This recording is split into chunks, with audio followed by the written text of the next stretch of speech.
Don't add that on to the YouTube video, please. Okay. If you want to go to that web address, we're going to do some live polling again. I'm not collecting any information, nothing crazy. So go ahead and go to that web address and use that code. And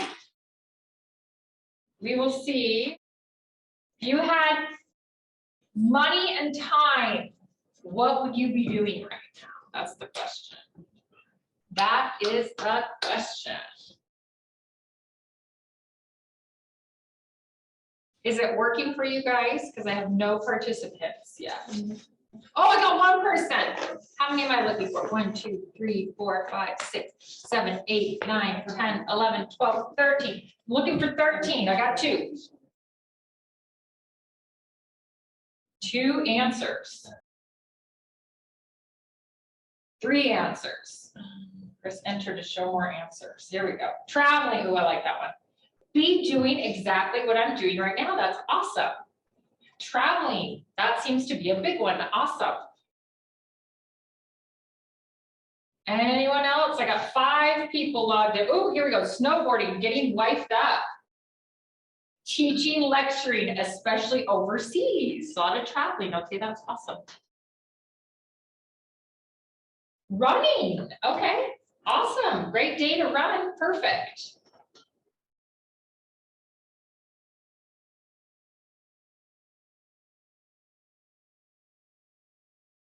So what I'm hearing is you want free time at the mall.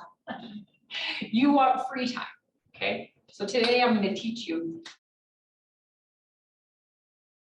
All right, on to the next one. I forgot how I changed slides. Okay, here we go. All right, if you came last time, I want to know what resonated with you. If nothing resonated and you said it was the most boring hour of my life, that's what I want you to write. This is all anonymous. I'm not tracking any of this, but I want to know specifically so I can do that again. Hopefully a better experience this time. 90 days to complete short-term goals. Okay, awesome. That was 2 weeks ago, guys. That's a big deal to remember this stuff. Dwindle down your goals to the top 5 most important. Yes, I love it. The Warren Buffett method. Wasn't here. Oh, go on YouTube because it'll change your life. To say no, I love it. Priority 90 days goals, do important things first. Okay, so obviously some of these messages got through. Prioritize things, the energy, enthusiasm, and experiences. Okay, so it sounds like we're all fairly motivated. That's what's resonating with us, our goals. Okay, great. Okay, next one. Oh, wait, I don't want that one. Hold, please. Now we are going to take a journey. These are Heather's top tips. And I'm going to take you on this journey, and it is a long and windy one, because I am going to tell you how I came to speak at your business leaders forum. Heather's top tips. Okay. Mic drop. Okay, awesome. So remember we talked about this in the goals. So begin with the end in mind, okay? So I always knew, and I have no idea, well, I do know, but I always knew that I wanted to be a stay-at-home mom and I wanted to raise my children, okay? It's extremely expensive to be a stay-at-home mom. Why is it extremely expensive to be a stay-at-home mom? Because you have to live off of one income. You have to live off of one income, and to boot, that most likely is in your highest earning bracket. So like the 30 to 40, 30 to 45 age range is going to be where you are going to make the most amount of money of your life, you personally. So taking yourself out of that equation, your earning potential what do you do? Okay, so I knew I wanted to be a stay-at-home mom. I also knew that I wanted to live on the Willow Creek Country Club. Does anyone know where the Willow Creek Country Club is? No one? Okay, so you know? I know. Okay, it's in between the mouth of the two canyons on the east bench. So it's close to Brighton High School. It's 20 minutes up Little Cottonwood Canyon, it's 20 minutes up Big Cottonwood Canyon. I knew I wanted to live in that area. Now, based on that location, would you think that the houses are cheap or expensive? Expensive. Based on that location, do you think the schools are crappy or good? Private. Ding, ding, ding, ding. You know me from last time, yes. So the schools, significantly better test scores the further east you go. That's just how life is in Salt Lake City, okay? So I knew that I wanted those two things. And this is what the picture looked like. So this is close to my backyard, okay? I knew that I wanted to be married. I knew that I wanted to have kids, and I knew that I wanted to stay at home, okay? So I'm in high school and I've got this plan ready to go. I don't know how I'm gonna do it, but that's my plan, okay? So, first tip, yes. Really? So you're in high school Mhm. and you have this focus on Willow Creek Country Yes. Club. Were your parents a member or? So I grew up on the Willow Creek Country Club Okay, in a 6,000 square foot house and literally on the 12th fairway. And I had no idea my family had money, not even a clue. Because I'd ask my dad for $1 and he'd be like, when are you gonna pay me back? And every time, like, he wouldn't take us out to eat. Every time we went places, he's like, we have food at home, let's go. I mean, it didn't even occur to me. So that'll come later. okay. But I knew that's what I wanted to emulate. Okay. I knew that he had an extremely comfortable life. I guess I could have put two and two together that we were, going on nice vacations and things like that. But I remember one time at Brighton, someone said to me, oh, you're one of those Willow Creek girls. I'm like, no, you don't understand. We're so poor. Everyone else around us is rich, but we're the poorest people there. And no one believed me. I honestly thought that though, because that's the way that my father decided to live his life, okay? So get as much education as possible. So I started at Salt Lake Community when I was 15 years old. And I actually took Business 101 in the room right there by the door, okay? So I was you. It's a great place to start. It's a wonderful, wonderful place to start, okay? So I went from Salt Lake Community College, and then I went to University of Utah. And then I got my MBA from Louisiana State, or excuse me, LSU.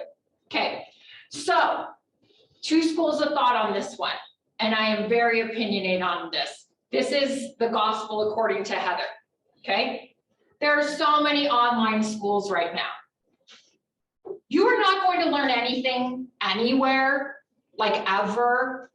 You are not going to learn, you might take away 0.5% of what you learned in this class.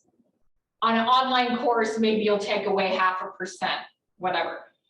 The social capital you gain by putting yourself in the correct rooms is what you are paying for, okay?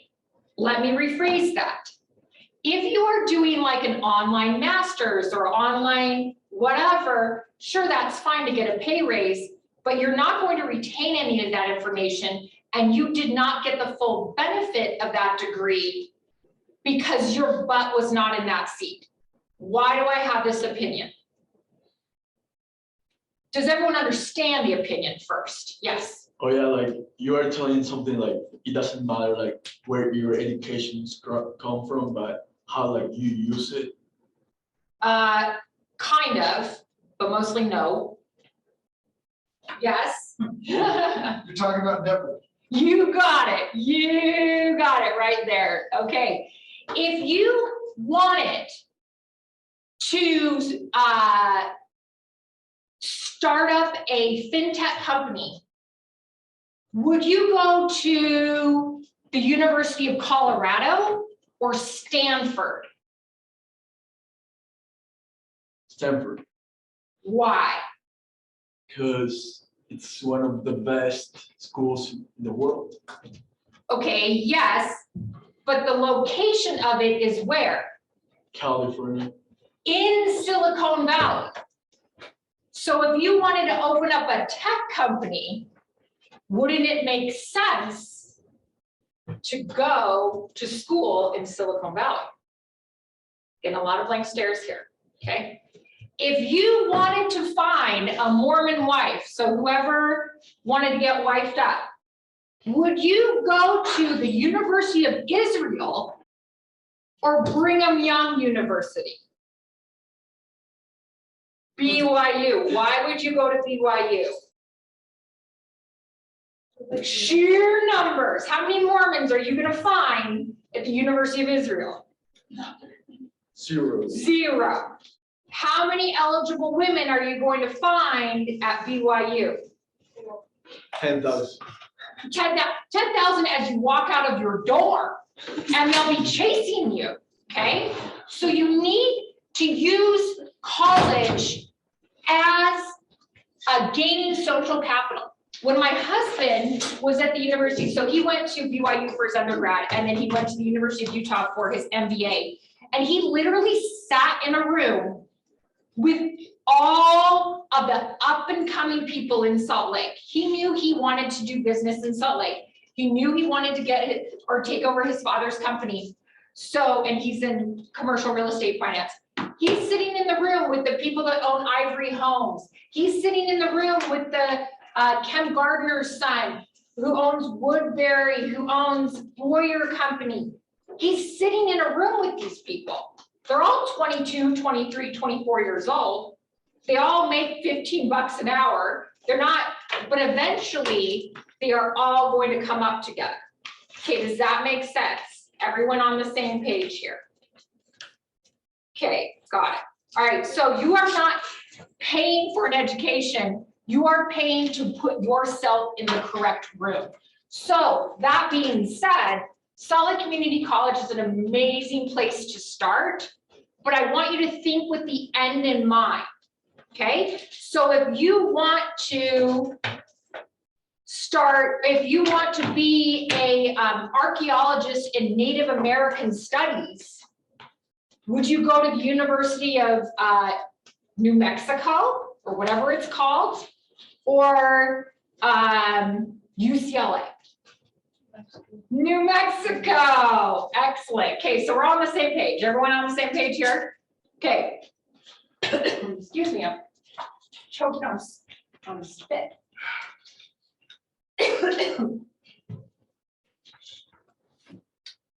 Okay, so I am not of the opinion that online schools do it for you. Okay, that's my opinion. My opinion is think bigger. I like this type. Okay, so graduated from the University of Utah when I was 18 years old. I started my master's when I was 19. For some fortuitous, who knows, somehow I got a job at Beehive Credit Union when I was 16. So I had prior banking experience and I had a bachelor's degree. Okay, so I applied to be because I thought I was a genius. I was 19 and I applied to be the customer service manager of this branch of Zions Bank. This is the original branch of Zions Bank on First South and Main Street. Teeny little thing, now they use it as like an event space, okay? For whatever reason, I got the job, okay? So I'm 19 years old, I'm now running this branch of Zions Bank. And we were the lowest branch in sales, very dead last in sales. And I'm like, okay, well, there's nowhere to go but up, so this is gonna be great. So I did a couple things to get stuff going, and we started doing referrals, we started having employee trainings. I don't know, a year into this, my branch is rising. Eventually it's getting to number 1. So I have 4 employees and each one of them is hitting their goals consistently. So I went from the last in the bank of 400 branches to the first. And so I'm thinking life's pretty good, you know? I'm amazing, brush my shoulders off, you know? So I have a lot of ideas. And one idea was to have a luau for customer appreciation. So I made cute little invitations and I wore a moo-moo and I had a lei, we had decorations, we're gonna give them out to clients and stuff. And bank opens at 9 and I've got this luau going, I got Hawaiian music and stuff. And about 10 o'clock, my regional manager calls me, which sounds like Michael Scott, my regional manager. My regional manager calls and says, Heather, what is going on at your branch? I said, oh, we're having a customer appreciation day. I honestly thought, this is true, this is dead serious. I thought he was calling to tell me what a good job I was doing. He was not. He was calling to get pissed off at me, how that's not the Zions Bank way. We're much more conservative of that, and your creative ideas are not wanted here. Here I am, a young, ambitious leader, and what did this guy do to me? Shot me down, but he taught me an extremely important lesson. I would never work for anyone else again, okay? If the company you are at does not fit the culture that you want, leave immediately because it's toxic. If you cannot find a company that fits your personality and your culture, create one, okay? Never stay in a place where you're unhappy, and especially never stay in a place that doesn't appreciate the unique things about you, okay? What about if you destroy a culture, like with your own culture? If you destroy a culture with your own like culture. if you put like your culture instead of another, like if you replace a culture. Okay, so like for the example of Zions Bank, very, like you have to wear nylons. Like, do you guys know what nylons are? Like leg coverings. Still to this day at Zions Bank. I don't fit into that culture. They were terrified that I was going to go rogue and not wear nylons or, you know, whatever. So I was a threat to them. That's why they shut me down. Okay, so they did not want me taking over their culture. And what about if you create your own bank? Well, I could, but I couldn't do it within their constraints. I couldn't have my luau's. I did a soda party one time. I did this, I mean, all sorts of stuff, but I couldn't do it within their constraints. It just wasn't me. It wasn't plus, if any of you have ever worked retail, which I swear I will never do again, a bank is open from 9 to 5 every single day because it's federally insured. There are no days off except for bank holidays. You can't close early, you don't have any flexibility whatsoever. Now, that being said, I did get a paycheck every 2 weeks, but it provided a lifestyle I did not want. So it wasn't worth it to me. Does that answer your question? Okay. Okay, so here I am, 21. So I left Zions Bank. I went to, my friend's dad was the majority owner and the CEO of Arcona. It is a software company for car dealerships, okay? And he says to me, we're sitting in his kitchen, he said, Heather, I want you to come work for me. I cannot train personality. And car dealers are very, very, very difficult to work with. Does anyone know a car dealer or met a car dealer? No one, okay. They deserve that reputation for a reason, okay? So he says, I want you to come work for me. So the money was right. I knew that I didn't want to be at Zions Bank anymore. And this guy's name is Alan Rudd. You can Google him. He's amazing. He's won the Ernst & Young CEO of the Year. He's done all sorts of stuff. He's amazing. And he's like, I got this new software company. Come and work for me. So I said, okay. this would be a really good guy for me to know, for me to be with, for me to watch, because I want to be where he is, okay? So he hires me. True story, I'm sitting in a room like this. First day of training, they bring all the new hires in, and this dork gets up and he goes, the first thing we're gonna do is configure the settings on the computer. And they were all males, I was the only female there. Every other dork in there had already made it, the computer, the company issued computers, exactly how they wanted it. Oh, the settings exactly how, I didn't even know how to turn the thing on. I couldn't even find the on button. And I'm supposed to run their customer service management department, okay? So I'm like, oh my gosh, this is not good. So eventually I figure out the software. Took me a little bit longer than anyone else, but eventually I get up there. So now I'm 21, I have a team of installers with me, and I'm traveling across the nation, and we would install software at car dealerships, okay? So I did that. And I did that till I was about, let's see. 23, okay? And I was traveling 20 days a month, okay? So I'd go out in 3-week stints. And my dad said, it's time for you to get married. I said, yeah, but I'm not going to. And he's like, the reason why you're not married is because you're traveling 20 days a month, so you need to stay home. So, okay, all right, let's listen to my dad. He might know a thing or two. So I said, okay. Right at that time, I have a younger brother who came home from his mission, 21 years old, got engaged, bought a house, going to school, no job. And my family had always had family businesses. I was literally the only 8-year-old with a job. Like, we just worked at family businesses. And my father owned a business brokerage. So he was constantly buying businesses, adding more value, and then selling them. So we've had an art gallery, we've had a handyman service, we had Intermountain Biorem that like ate these microbes that like ate grease, a cleaning company, all sorts of stuff.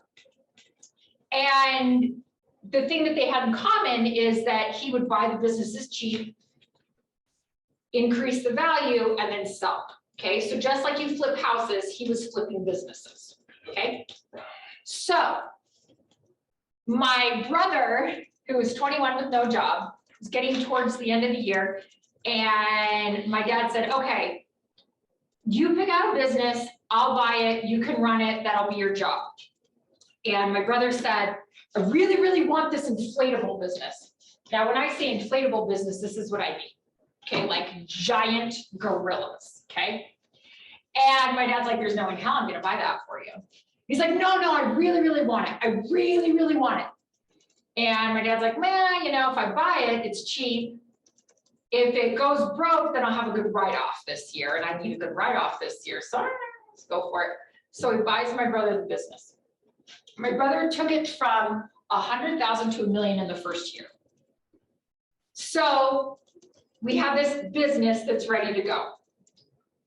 And so my brother's out there selling. It's him and a guy that doesn't speak English. And the guy that didn't speak English was an illegal immigrant from Mexico, and he got caught at the border with a coyote twice. So like the guy wasn't even there half the time. So he bought that business. So he started running that business, and the business is exploding. So he's working for Larry H. Miller and Ken Garf, all these car dealerships in town, okay? I happen to know all the car dealers in town because of my previous experience with the software company. And so car dealers would say, hey, I got this 40-foot gorilla. Do you think he could hold a banner that says like 0% financing? And my brother, being the ultimate salesperson, said yes. Okay, we have nothing. We don't have any printing stuff. We just have a bunch of these inflatables in this storage thing. And my brother says yes. So my older brother, Nate, who's a technophile, did all this research and he figured out, okay, let's buy this printer, let's do this, let's make this work. Okay, so they start working together a bit on this inflatable business. Then the car dealers would say, hey, do you guys do car wraps? And of course, my brother says yes, because he's an ultimate salesperson. And we didn't have any of the equipment, none of the know-how, nothing, absolutely nothing.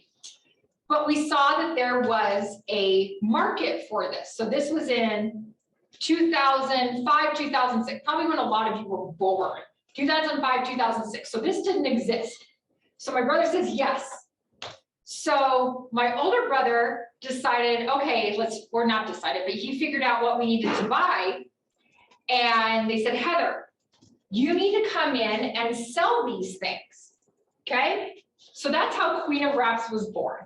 I am the Queen of Wraps. You've probably seen me on I-15 on 27th South. This picture is on the side of the building, okay? I have two 17,000 square foot facilities right there. The reason I'm the Queen of Wraps is, and I told you guys my cruise story last time, I run my family. I'm literally the queen. I have 3 brothers. My parents are like geriatric. I'm like running this show, okay? And so I took over being the person in charge of Queen of Wraps. Meanwhile, my parents go on a mission to South Africa, and we have this great business idea. No bank would touch us. We're just 3 random kids who have no clue what's going on, which I'd like to go to this other slide. This is the competence. So how well you understand. So this would be expert. And this is your confidence. So having no confidence, confidence. Now, I cannot tell you how many meetings I was sitting in with my 2 brothers, and it would end with, well, we could probably figure this out. Can't be rocket science. Where on this chart do you think that type of attitude would be?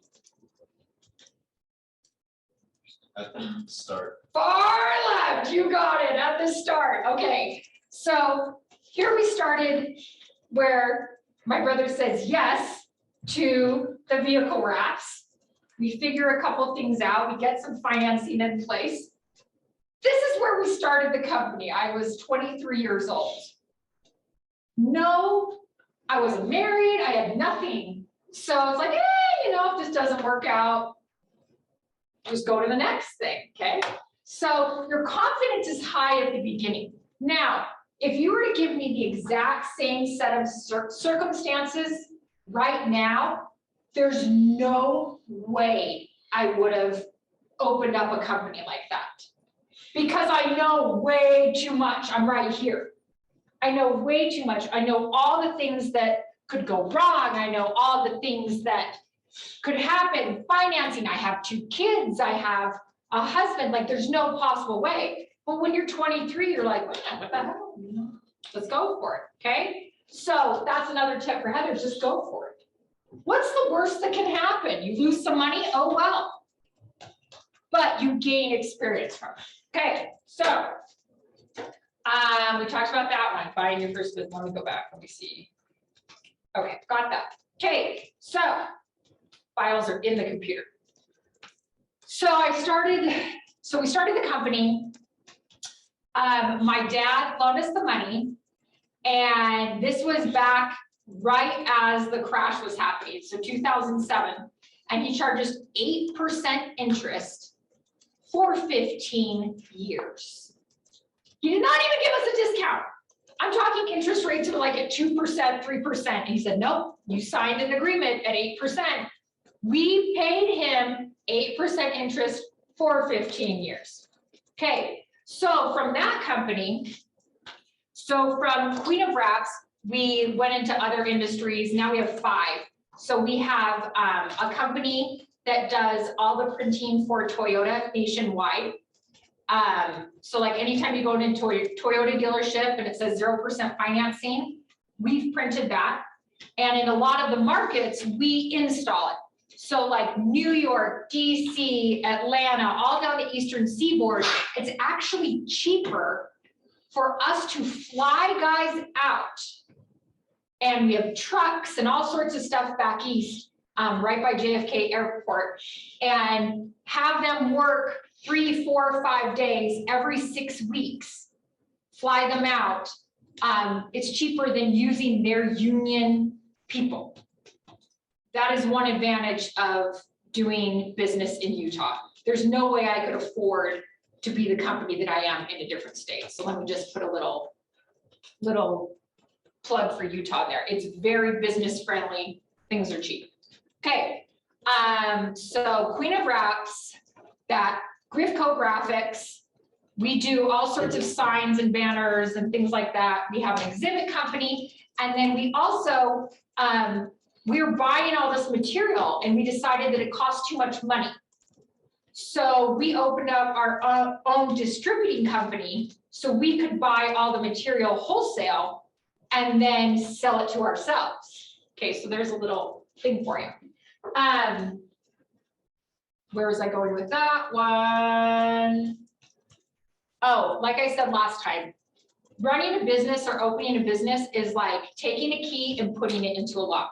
No matter how many times you do it, no matter what industry you're in, it's going to work the exact same way. People always ask me, do you really love cars or do you really love printing? No, I love money. I'm in the business of making money. I don't care what the vehicle is. I'm in the business of making money. So once you get your first business going, the other ones, it's like dominoes, they just go down. It's easy. Okay, so finding a mentor. You guys are all young, okay? Now I'm gonna teach you a little trick right here, and everyone write this down. Say you wanna get a job at, what's a cool book? Davis Smith lives in my ward, the Cotopaxi guy. Say you want to get a job at Cotopaxi, okay? Now you could just apply on Indeed, you could go on their website, you could do something like that. Or you could write a nice email to Davis Smith and say, hey, Davis, I really want to be like you, and I've really admired how your company did A, B, and C. Would you be willing to give me 15 minutes of your time for, write these words down, an informational interview so I can ask you some questions? What do you think the chances of Davis Smith saying yes are?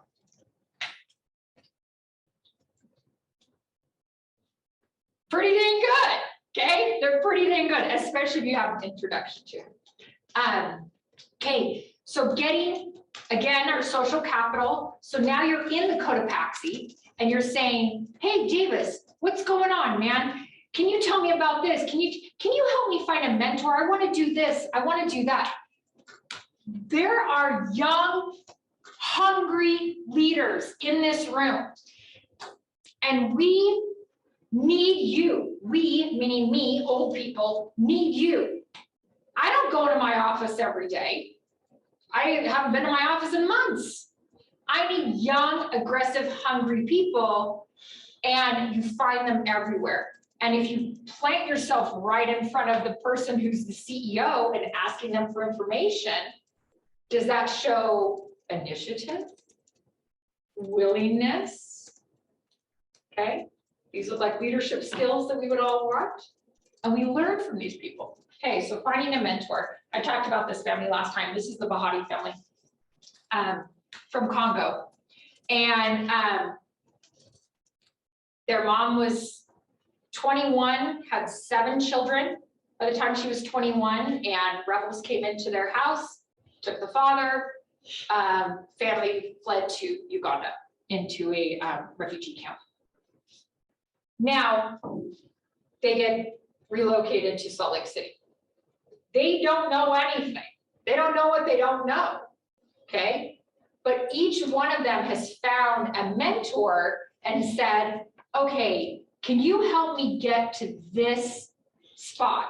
This one wanted to get, she got her bachelor's in social work and then her master's in public administration, because she knew that she wanted to help other refugees This one works for McKinsey up in Seattle. He knew that he was in engineering, and then he decided that that's not going to be for him. He wants to go into business. So he works at McKinsey. This one's in real estate. Do you guys know Wright Homes, Colin Wright? Anyway, he's a huge, big land developer. He made a relationship with Colin and asked Colin to be his mentor, and now he works in, anyway, whatever, I could go through all these kids. They're all amazing, but they found someone that was in the industry or doing what they wanted to do. Now, let me give you one more story. One of our friends was sitting in his office one day, in his office at his house, and he's just sitting there typing on the computer, and he sees this nice dressed young man come to the door, and his office is right by the front door. And he's like, crap, he's probably like a pest control guy, like, ugh, but I've already made contact with him because my office is right there. So now I gotta open the door. He goes and opens the door, and the kid, he's literally a kid, he's like 19, 20, says to him, hey, I really want to live in this neighborhood. This is where I want to end up. How did you get here? What do you do for a living that you can afford to live in this neighborhood? And our friend brought him in and sat him down, and people are happy to share this information with you. All you have to do is ask, okay? So find someone that's at your endpoint, and what do? Like communicate, like talk. Communicate, but we work backwards, okay? Anyone notice a theme coming up? Everything I say is find an endpoint and then work backwards. Okay, now here's my next one. This is my friend Bua. He's from Nigeria. And who's this? Warren Buffett. Who's this? Jeff Bezos. Who's this? Elon Musk. There we go, we all know. Okay, so this is my friend Bua. And have you guys heard of Billionaire Summer Camp? No? Okay, Billionaire Summer Camp is the week after the week of the 4th of July at the Sun Valley Lodge. And these three guys are regulars there. You'll see Mark Zuckerberg, you'll see all sorts of people. It's this very, very closed environment, and it's a 1-week thing, and they just share ideas with each other. It's called Billionaire Summer Camp, okay? So the week after Billionaire Summer Camp, us mere mortals are invited to what's called the Walker and Dunlop summer, whatever it's called, conference, okay? And as I said before, my husband's in commercial finance, and so he gets invited every year. So this is the week, we're not the billionaires, we're the millionaires summer camp. Just to make that clear, I'm not hanging out with these guys, okay? And my friend Bua got invited 2 years ago, 3 years ago. Anyway, he owns, now he owns 10,000 units of affordable housing in DC. And he was invited to this event at Sun Valley, and he walked around the whole time like this. He couldn't even believe he was in the same room with all of these industry titans. And like on the second day, I'm like, Boo, what are you doing? Like, shut your mouth, man. Like, these are just regular people. He's like, I cannot believe I'm in a room with the head of the Treasury, with the head of Chase Bank, with the head of Sallie Mae, with the head of Freddie Mac. And I said, Bua, did you hear that sentence you just said? You are in the room with them. You're all in the same room. And he just couldn't believe that he was there because these are industry titans. I said, you are those people now. Used to be on the outside. He has quite a story too. He's this poor kid from Nigeria, blah, blah, blah. Family scraped up all this money to send him to, he couldn't get into college in Nigeria, so they sent him to New York. He had to go to community college, got into NYU. He has quite a story. Anyway, he's like, oh my gosh, you're right. I am. Okay, now your natural tendency is to be the apex predator, okay? Your natural tendency is to be in a group where you are the alpha, okay? I have a brother-in-law who, made some poor decisions, and ended up in prison several times. And he loved going to prison. And he particularly loved watching Jeopardy because he knew all the answers. And all the guys were like, oh my gosh, you're amazing. This guy had made some awful decisions in his life that put him in the prison, but he loved being in prison because he was the absolute alpha. What about being a Sigma? You love, okay. Sigma man. The sigma, the beta. The beta is the next one. Alpha, beta, they go in order. But yes, okay. So what I'm challenging you to do is if your group of friends wants to smoke pot and hang out on the weekends, get new friends, okay? You become a collection of the 5 people you spend the most time with, okay? If all they're thinking about is how you're gonna get a dime bag of pot, they might not be thinking about starting businesses. They might not be thinking about education. They might not thinking about bettering their life. They're literally living for that moment. Okay, and running with the lions. Why is the lion the king of the jungle? It's not the fastest animal. Fastest animal is the cheetah. Certainly not the biggest animal. It's probably the elephant, right? Why is the lion the king of the jungle? Strong. Yeah? Cunning, intelligent, and yeah. He believes it. He believes it. You guys ever seen a lion walk around? Is he walking around like this? Was he like, damn right I'm here? That, I want you to run with lions. I want you to be in that room with lions. Okay. Sharpen the saw and work out. Read is another tip for you. Okay. This is a COVID shot. Okay. Took me 6 weeks to gain my COVID weight. It's taken me 2 years to get my COVID weight off. For my mental clarity, have to work out 2 hours a day. I just have to have that me time. I'm a stay-at-home mom, and I will kill someone if I don't have that me time. Okay, that could be anything. Make sure that exercise is in your, and I will not even go into all the benefits, but there are lots of benefits. The other thing is read. All of you are commuters. You're all driving around. No one's living at Salt Lake Community College. Are you listening to music in your car? Yeah, you listen to music? Are you listening to super lame podcast about the Kardashians or something? Or are you reading? Are you listening to audiobooks? Are you? I'm listening to Kanye West. Kanye West, okay. All right, well, there we go. Kanye West. I challenge you, as you're sitting in your car alone, use that time wisely and work on this. And let me tell you, when you start doing that, you will rise. You'll get more information and you'll realize, hey, I don't need to be hanging out with these losers. Okay, here's my next one. Spend less than you earn, which sounds like a no-brainer, and save 1 year of expenses. If you are at a job and you want to quit, and your bank account has this in it, can you quit that job? No. No? If you want to start a business and your bank account has this much in it, can you start a business? Nope. Okay? So I challenge you right now to save 1 year of expenses. That gives you the freedom.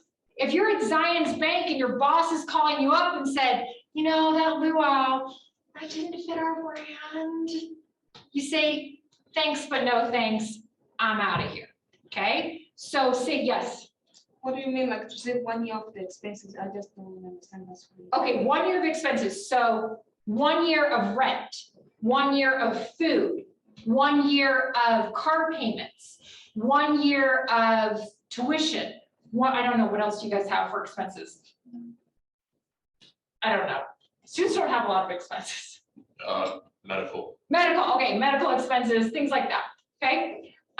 So 1 year of your expenses, that'll give you the freedom to do what you want. Okay, time is wealth.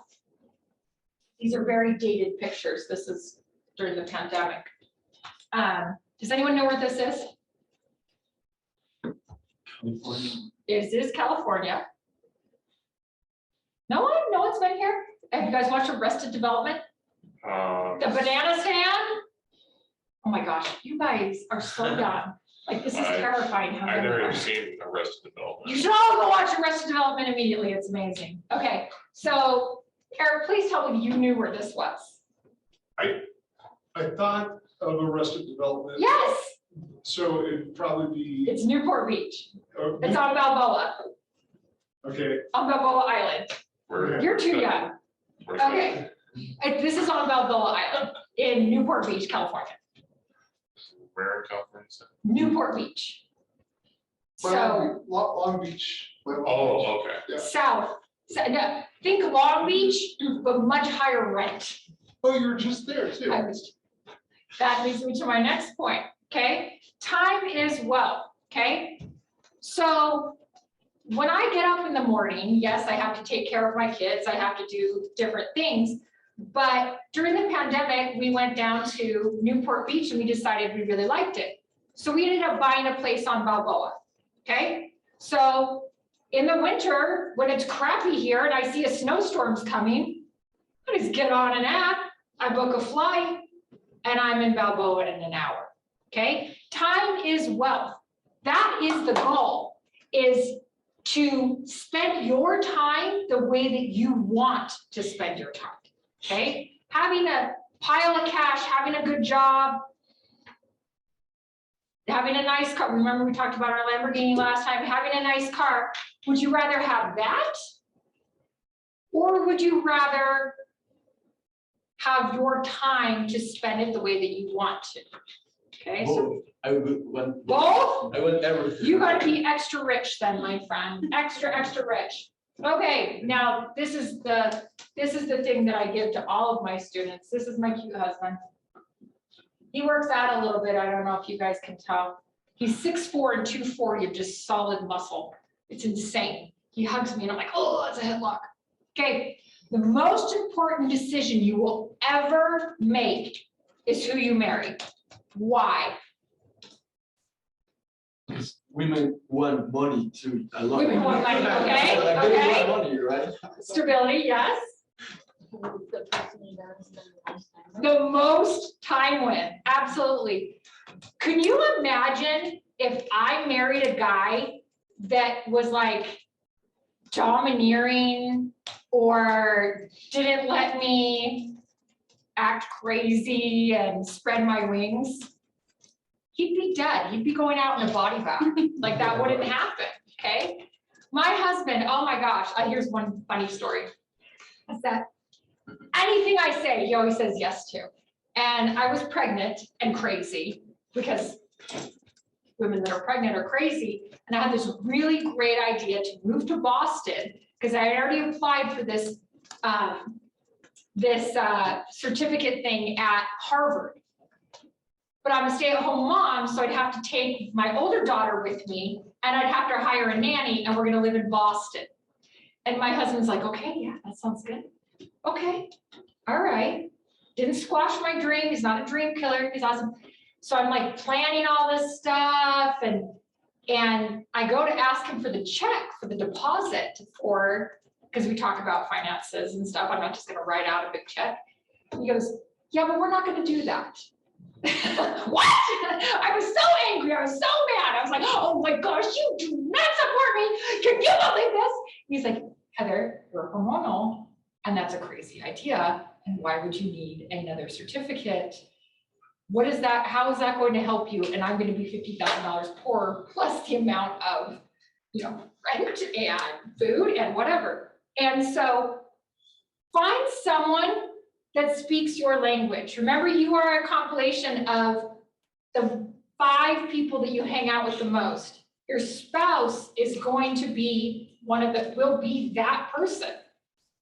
If they are not putting wind beneath your wings, done, done. Okay, so this is the most important decision you can make. Okay. I didn't get time to talk about how to start a business. Have me back again, and that'll be the next one. We'll just take questions here for a second. Because we only have like 10 minutes. How do I get out of this? Escape. Escape, yes. Maybe I should record the starting a business, but I can teach you how to do that too. Any questions for me? Or do we want to go through this very quickly? Nothing, no response. The Okay. business. You want to How to go through the start a business? business. Okay, this is how to start a business.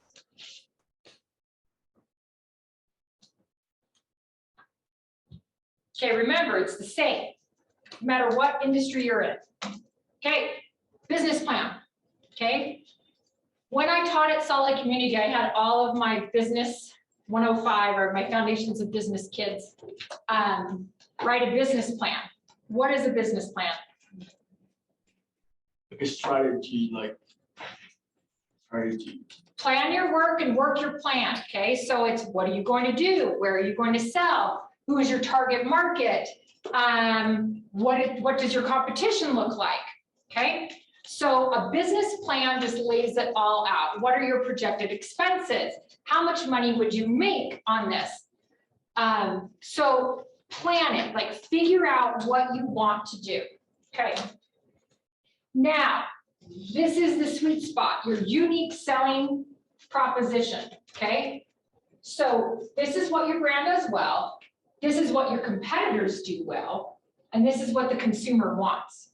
So if you have something that the consumer wants that you can do well, that's your unique selling proposition. Yes, What was that fifth point for the business plan? don't remember. Competition forecast, it's just a standard, it's nothing. I didn't put anything like earth shaking on that slide. Okay, so now here's the other thing. If the consumer wants what your competitors do well, don't do it, okay? Let me give you one example. Do you guys know, so I already talked about Queen of Wraps. The reason why my company does well and I put every other company out of business is that the margins are so thin on vehicle wraps that companies cannot survive just doing vehicle wraps. You will not make enough money. So we learned that really early. We learned that in like 2007, 2008, that we had to have other things to support, for 2 seconds, to support us, other products to support us, because you cannot make all of your money from there. So that is something that my company does well. I'll go here, then there. Yes. So are wraps just kind of like a marketing thing to bring people in? Yeah, Kind of? like Joe's Plumbing. Okay. Or like my Tesla out there is green, like a matte green. A lot of Tesla doesn't paint their cars well, so we get a lot of Teslas coming, Okay. just changing colors. Okay. Yes. Is that Kind of, yours? so kind of like, it's kind of like a Microsoft when they sell Xboxes, they lose money every Xbox they sell. You got it. So they make money from the licensing and all. Ding, ding, ding, ding, the other games, services. all the crap. That's exactly what it is. So it makes. So a lot of companies can do wraps cheaper than us, and we say, hey, you should totally do that. You should completely do that. And then they're out of business in 6 months, okay? Because it's not a sustainable business model. But just as my friend over here said, Microsoft, yes. So once I have one customer for the Queen of Wraps, then I start saying, hey, do you need a banner with that? Hey, do you need a trade show display? Hey, do you need this? And we market directly to them. And so over time, yes. Upsell. You got it. You got it. Okay. Do any, so we have a house in St. George, and I kid you not, this is a true story in St. George. River Road and 1450 South. There's a fizz, a swig, a Sodalicious, and some random soda. Oh, something like that. Yeah. Do you know what I'm talking about? No, but I believe it. It's literally 4 corners, and there are 4. Oh, and there's a Maverick on right there on that corner too. Okay. They're all exactly the same thing in the exact same location. They're just cannibalizing each other's sales. there is absolutely no point in opening up a soda shop on River Road and 1450 South in St. George. Let's think outside the box, people. Your income is going to cap so quick. Take that idea and go to New Mexico, go to Maine, go somewhere else, or find a new idea. Like, oh my gosh, nothing drives me more insane than cookies and soda around here. Like, think, people. Hey, now, so I don't want you guys to be copycats. Canva versus Photoshop. So back in my day, you had to have Photoshop to make anything like this. You had a photo, and Photoshop licenses are really expensive. Does anyone know Canva? Do you guys use Canva? I've never heard of Canva. You should get on Canva immediately. It's free. And you can make that by yourself. So it literally took the power, it shifted, it's a SaaS, software as a service. It shifted the power dynamic from spending $500 for a license of Photoshop and these graphic designers having all this, oh, I gotta have the graphic designer, oh, I gotta do that, oh, I gotta do that, to you being able to do whatever you want. I created all these presentations on Canva. I don't even use Power, I don't use anything anymore. I use Canva solely. They have templates, they have all sorts of stuff. So they've literally built a better mousetrap, okay? So Photoshop is pretty much out of business at this point. Canva just did like their 3 billionth design or 3 trillionth, or I don't even know. Okay, we won't go through the other ones. Domino's is 30 minutes. IKEA and RC Willey. IKEA's cheaper because why? Both sell furniture. Well, IKEA just like it, when you go through, it's like almost like an amusement market. Exactly. That I did learn recently though, you don't have to follow the whole trail. Perfect. Follow you next time we're not IKEA. And they watch your kids for. Oh, I love that too. Okay, IKEA, you build it yourself, doing everything yourself, and RC Willey, everything's done. You're going to get personal service. So they're both selling furniture, but they're selling it in different ways. Do these examples make sense to you? Yes. Okay.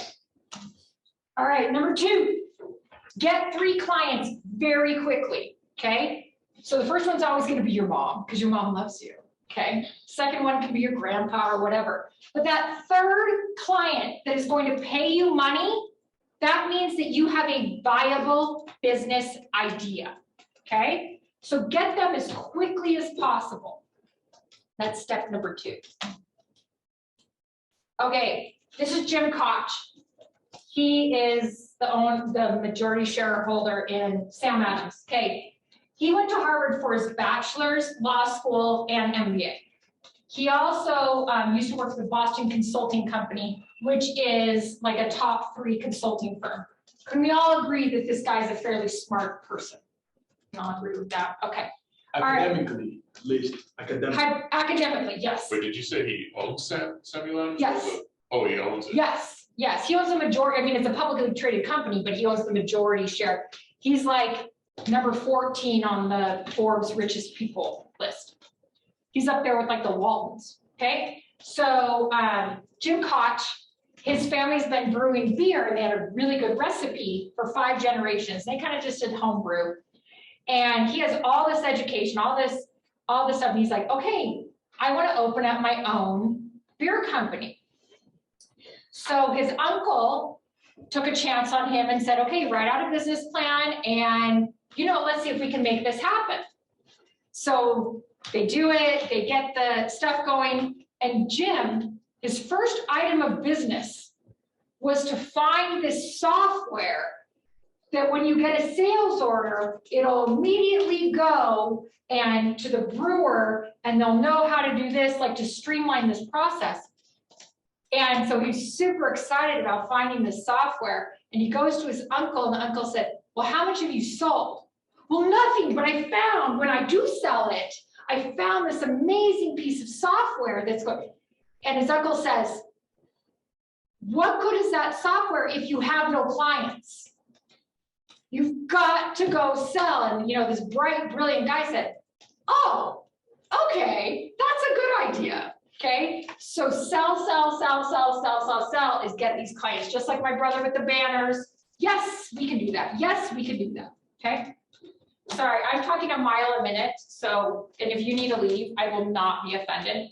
So your third step is to get more clients and steadily raise your rates. Okay. So every year you can give yourself a 15% raise or whatever raise you decide. Okay, this is from Hamilton, in the room where it happens. We talked about this one. Get in the room where it happens. Okay, if you want to sell ice cream, should you be sitting at the North Pole? No. You should be in Utah. You should be in Utah, or you should be in The desert. Phoenix or something, in the desert, okay? So get in the room where it happens. Don't be afraid of the cold pitch. This is Debbie Fields. She started Mrs. Fields, and she used to just bake batches of her cookies and walk around in front of the store. She had a brick and mortar, walk around and just, please try my cookies, try my cookies. So once she knew that people would try them, they would like them. Okay, may I make a suggestion? Your first business, buy it. Okay, there's less risk. You can get financing with the SBA, and I can talk to you about these things if you have specific questions. SBA or banks, there's already an established customer base. There's already everything is in place that you need. If you buy a business, you can fix it up, resell. There's so many more options. So having done both, I would prefer to buy a business rather than start a business again. Okay, oh, and then I do have a new book. I read this book in between 2 weeks ago. This is amazing.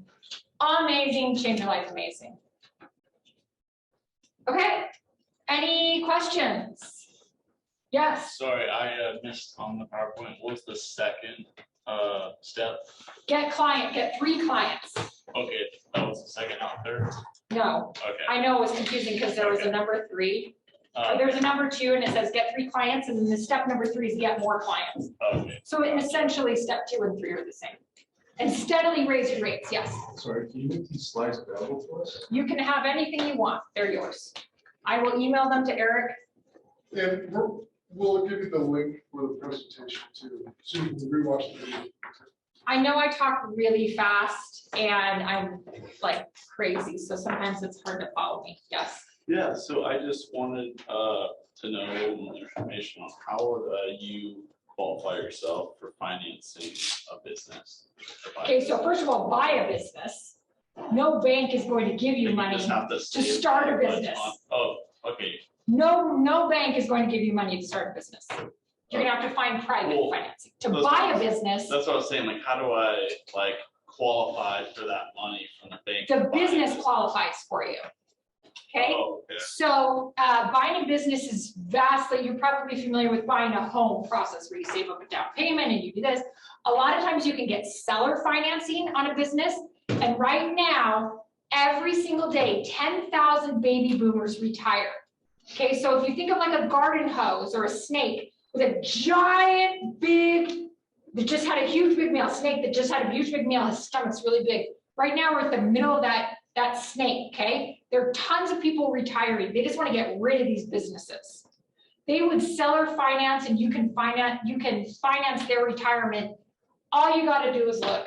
On the internet, Business Buy Sell is one that we use. You can get a business broker.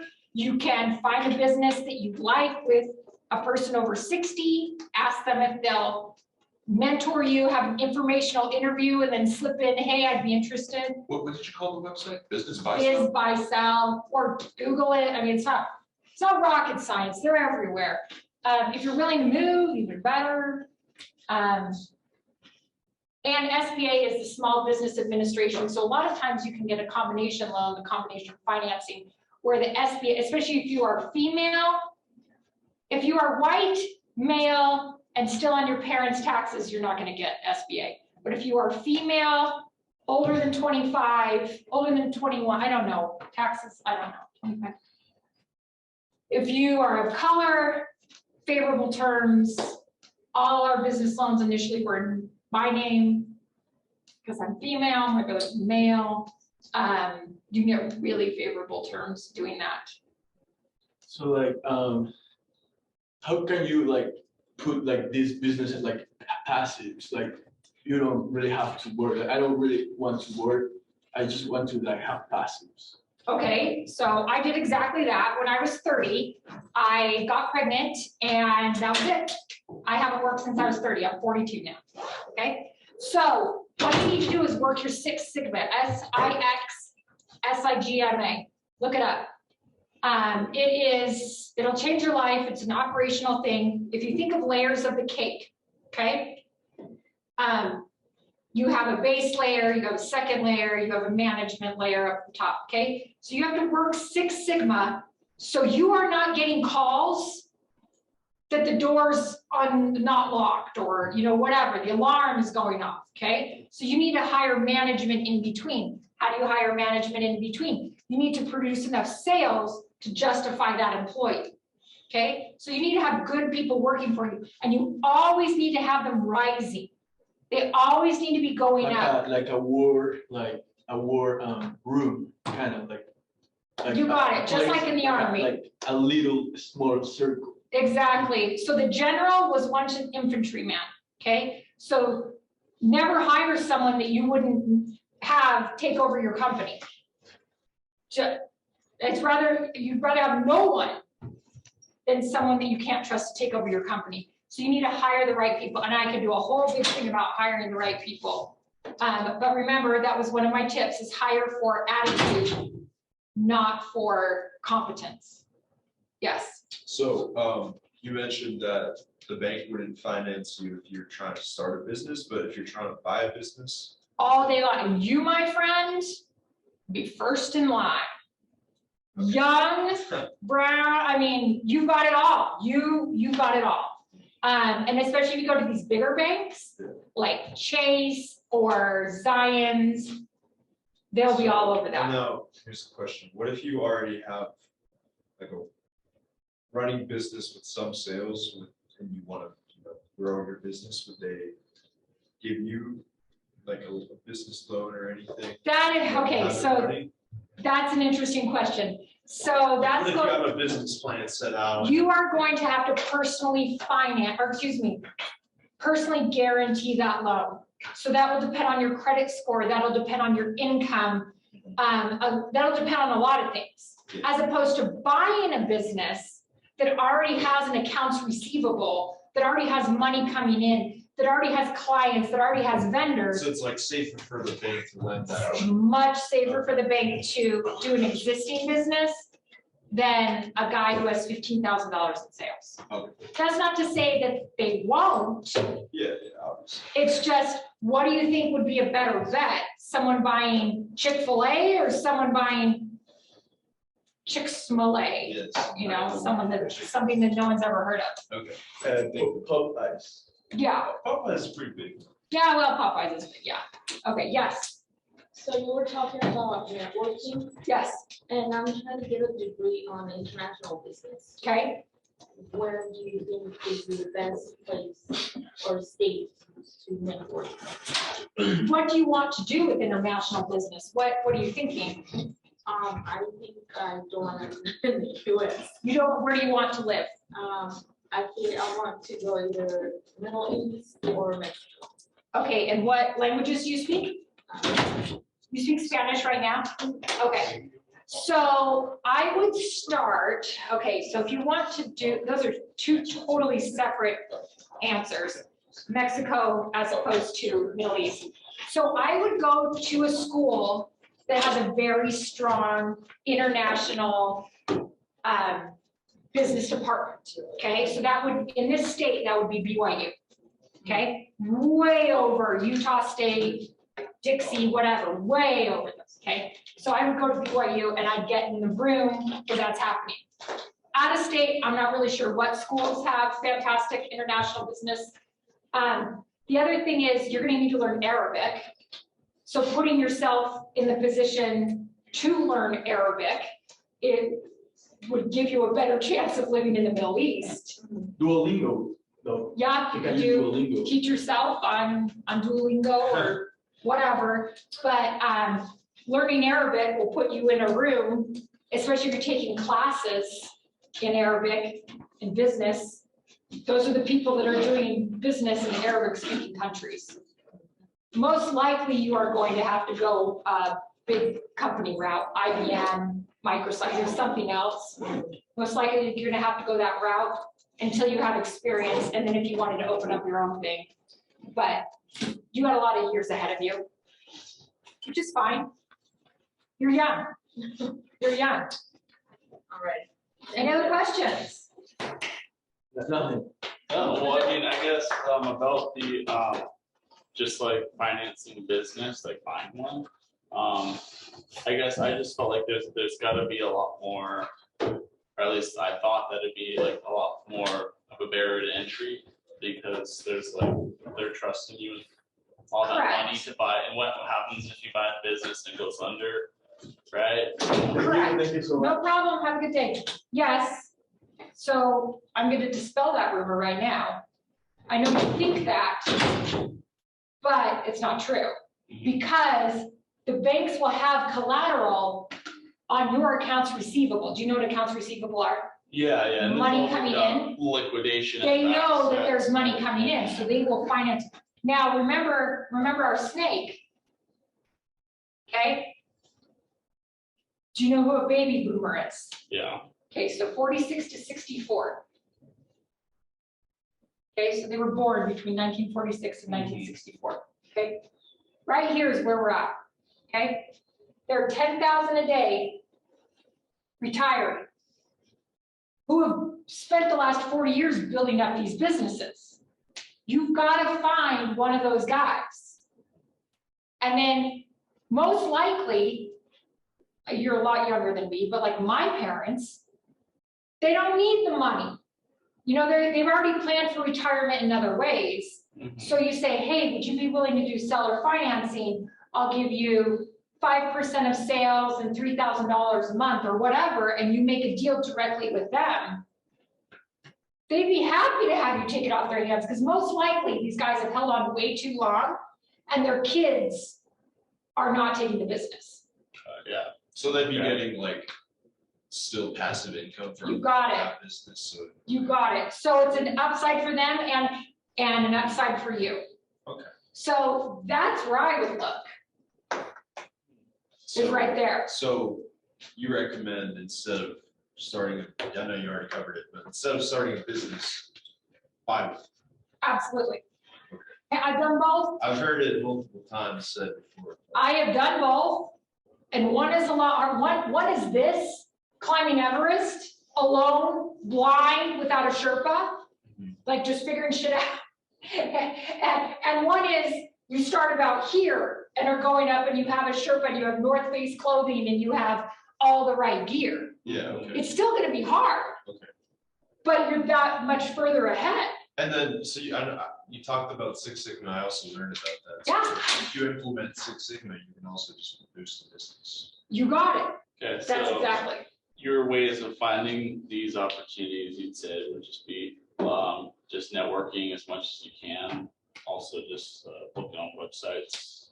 Put it out on Twitter, put it out on whatever, like whoever you just, hey, I'm looking to buy a business. Does anyone have any leads? Oh yeah, my uncle owns this pizza shop. Oh yes, this, oh yeah. So networking is going to be your main thing, especially if you're going to get seller financing, because they want to know who you are. They want to know who your parents are. They want to know what, because they're literally personally giving you a loan. Mhm. If you're just some Joe Blow off the street, I don't know. Yeah. But the network will help if someone says, hey, yeah, I know Joe. Yeah, he's cool. You know, it can vouch for you. That's going to take you a lot further Mhm. than, you know, walking in off the street. Yeah. Now, you can walk in off the street with your SBA funding, Mhm. but for seller financing, Okay, that's great. I heard this quote, so this billionaire was being interviewed, and they were like, and he was self-made, he was like, so what's the difference between you and a self-made millionaire? He said, network. I spend my time all day, every day. All day, running with the lions. If you're in a room and you know all the information that's being presented or people are talking about, you move to a new room.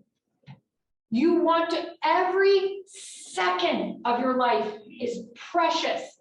Driving in that car, you learn, you get all this information, you talk to people, have these experiences. Even when you're not signed up for this class, come to these lectures, look at the power or the online. There's so much information out there, and ask questions. You guys are young, people want to help you,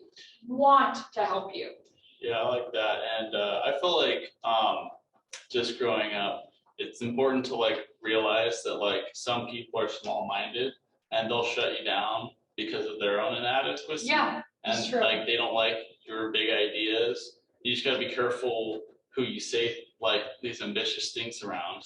So those aren't your friends. Yeah. So I was on a podcast a little while ago called I don't remember, something. I can't remember. Anyway, it was a podcast. And the guy asked me, the host, Cameron, asked me, what do you say to your naysayers? And it really took me back because I had to think like, nothing. I say nothing because I don't have those people in my life. I am a lot to take, okay? People who want to discount me or not take me seriously don't hang out with me, okay? So you got to get your circle tight. You got to get, and I'm not saying yes, man. I'm not saying that. I'm saying if you have doubters, if you have people who are like, oh, I'm just going to make $15 an hour for the rest of my life and then I'll eventually retire. That's not the guy you want to hang out with. You want to hang out with the people that are going, here's your end point, work backwards. Mhm. Yeah, no, definitely. I guess I've had like a recent transformation of friends. I've realized that some of these people I was hanging out with like last year, I've kind of come to see like their true colors. I guess I'm in the process of kind of rebuilding that. Which is fine, which is everyone goes through these transformations all the time. Yeah, I still have like really ambitious, like hardworking people in my life, like my girlfriend, my brother, and you know, just. So if you are interested in business, get in a business club, join the Rotary, Right. join entrepreneurs organization, put yourself in the room where people are doing business. Mhm.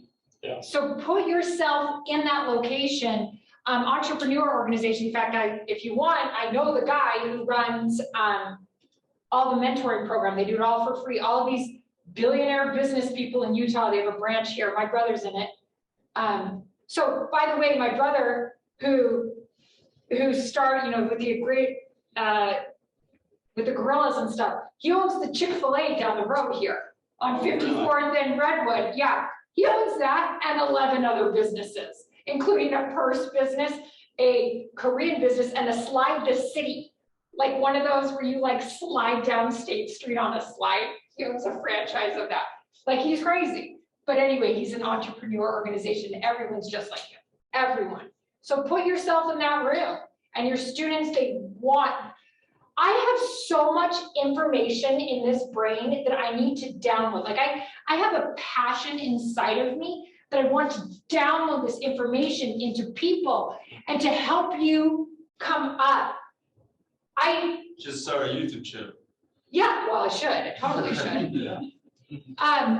There are so many people like me though, so many.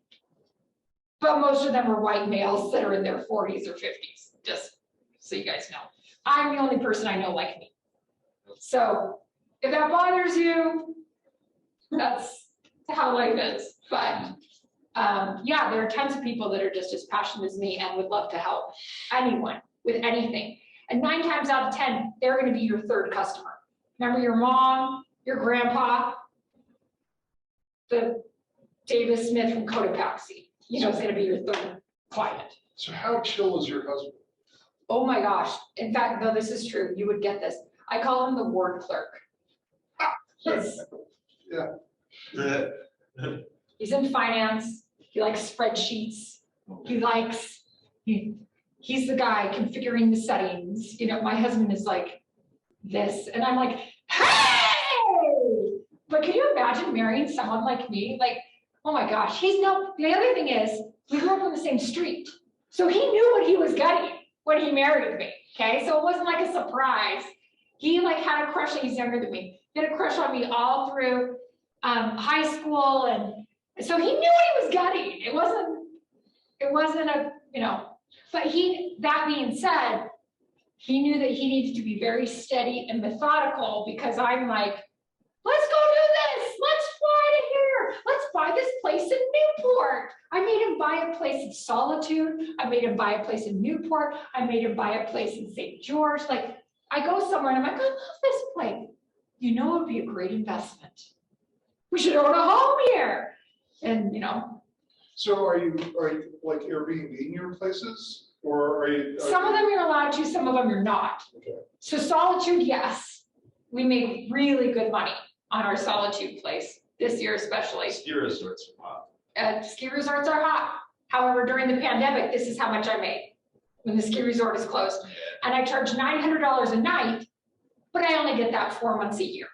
Yeah. So it's very seasonal, and you do have to go.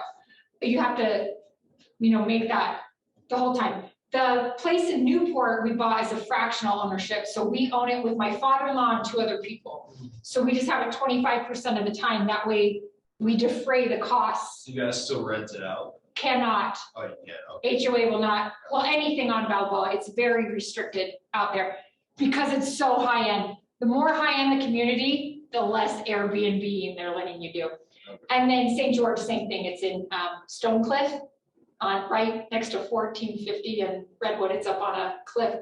It's gated community, same thing. You have to have renters for 180 days or something like that. So you need 6 like months. full-time renters. You have to have full-time renters to rent your place. Yeah. Why is that? Is it just like they want like higher quality tenants? You don't want spring break in 93. If you have a $3 million house, you don't want 21 college students paying $3,000 a night and sleeping on the floor next to you. Mhm. You want the nice steady Eddie. So all these high-end communities make it so you keep the riffraff out. Okay. You'll find that a lot. I mean, that's just the nature of That's hilarious, because I remember like that was always like an idea, like let's split it like between like 15 of Oh, us yeah. and go like And $100 literally each. people on the Yeah. ground, I got this sick house in Phoenix. It's $15,000 a night, but we can have 45 people. Yeah, no, don't rent that house. That is not a good house.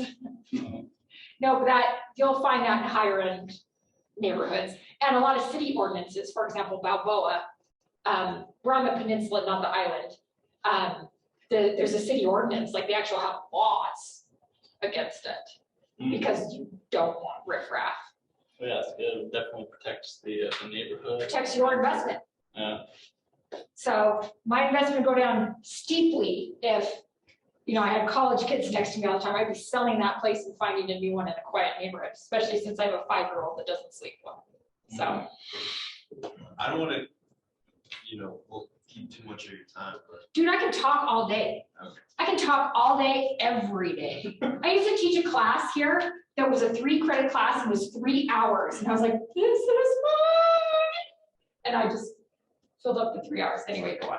Oh, so do you guys have a lot of money coming in for real estate? Yeah. Okay. That's my husband. My husband considers what I do to be not real and what he has a real job because he does real money.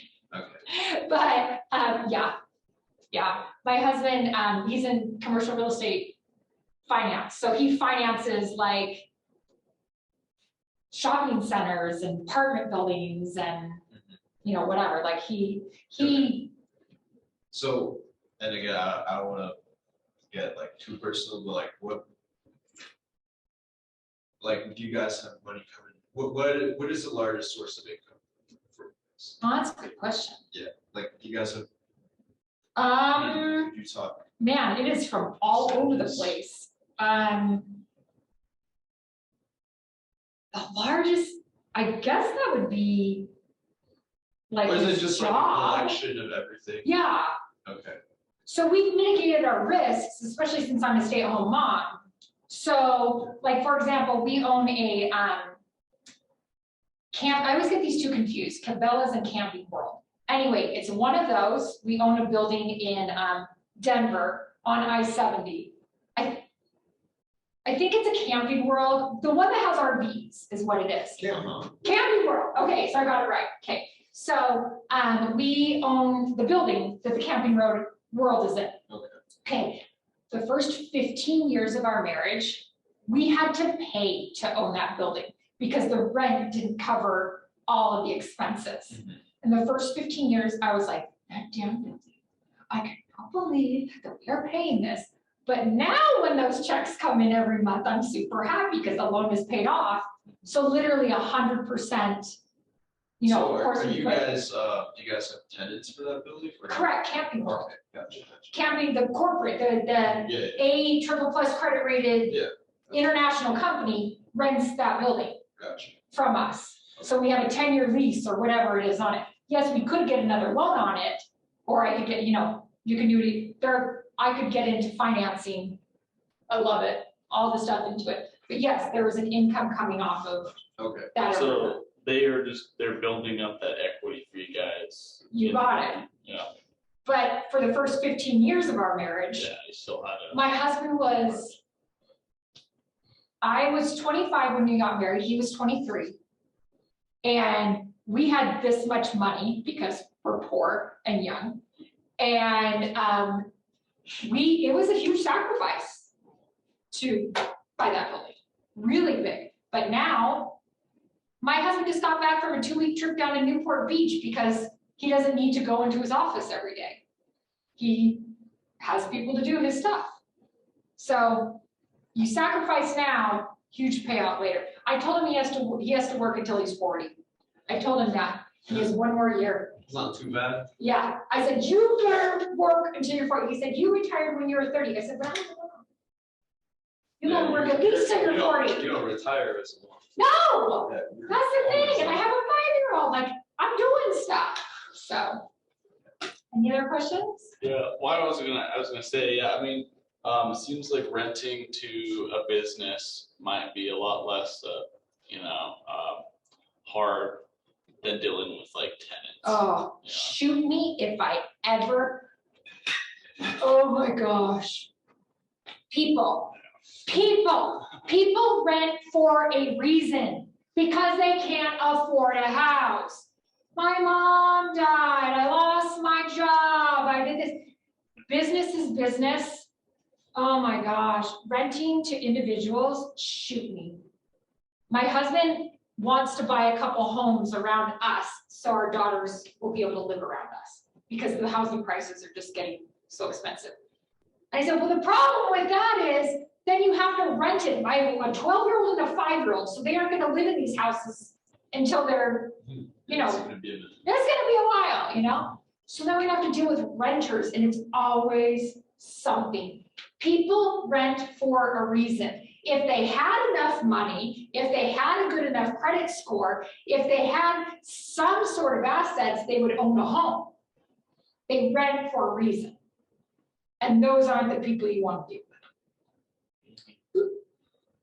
There's a subset. So you can advertise your property at the hospital for traveling nurses, There you go. for med students, and Residency, Yeah. fellowships. So my brother-in-law is a orthopedic surgeon.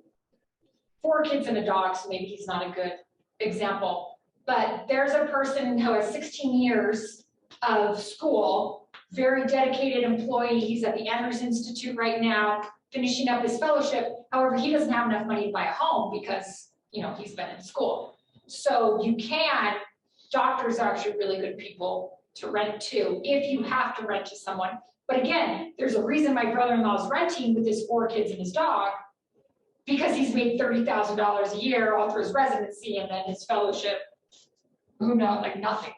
So he didn't have the cash. but yeah, there's a subset that you can go. That is a very good point. That's a very, very good point. But yeah, it's, or you can take your, an Airbnb in this area. And in that case, you do everything expendable. Up at Solitude, we don't have carpet, we have a waterproof plank flooring, because people walk in there with their ski boots all the time, scuff up my flooring, ruin the carpet. So we took the carpet out in the first 6 months we owned the place. So you do have to mitigate your risk that way. However, I am charging $900 a night, whereas a monthly rent would be, I don't know, how much is monthly rent? 1,000, 2,000? Depends on the place. So you're getting more per night, but you're taking more risk in the stuff. Like I've replaced the couch 4 times. Oh, really? Oh yeah, Wow. because I could go on this forever. Solitude is on the Icon Pass.